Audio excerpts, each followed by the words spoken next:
We're here with Foster Keys, who introduced Rick Santorum. Thank you very much, by the way, for being one of the sponsors of the Blog Bash. It was one of the best meals I've had here, or had time to have here. Thank you. You introduced Rick Santorum today, and I have to say, I love as a person from Massachusetts, I love the Mitt Romney joke going into the bar, because that's very, very, very true. And oh, I'm sorry, I thought you were, oh, you were waiting for a picture. If you wanted to join the interview, I have no objection.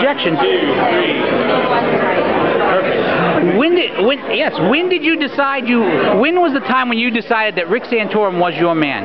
When I saw him give a speech about 16 years ago when he was first running for Senate, and before he finished his speech, I said, this is a man of authenticity. I mean, his convictions are there, solid. He never has wavered from his positions, and he loves his family, loves God, loves his country, and I've been sold on him from the day I met him. One of the things I've noticed when following him in New Hampshire is that when people who oppose him, and oppose him strongly, pose questions to him, rather than ducking and dodging, he will answer them. He will answer. Oh, priest.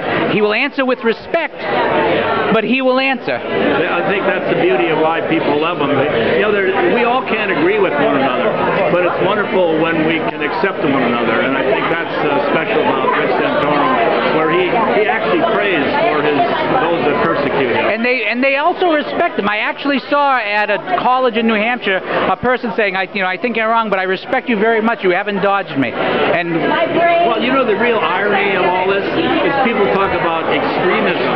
And so I had one of my friends in the country club, you got to get behind Rick Santorum. He says he's too extreme. So what do you mean by that? Well, this marriage thing. And I said to him, now look back over the centuries, not just religious people, but everybody going back to tribal Africa believed that a man and a wife, a man and a woman married. Apparently, the greatest generation was one of the most extreme ever then. Could be. by their definition. But I mean, just the whole idea. I asked my friend, tell me, at what point in your life do you consider that marriage between a woman and a man was extreme? Tell me what's extreme about that. It's bizarre that that's an extreme position.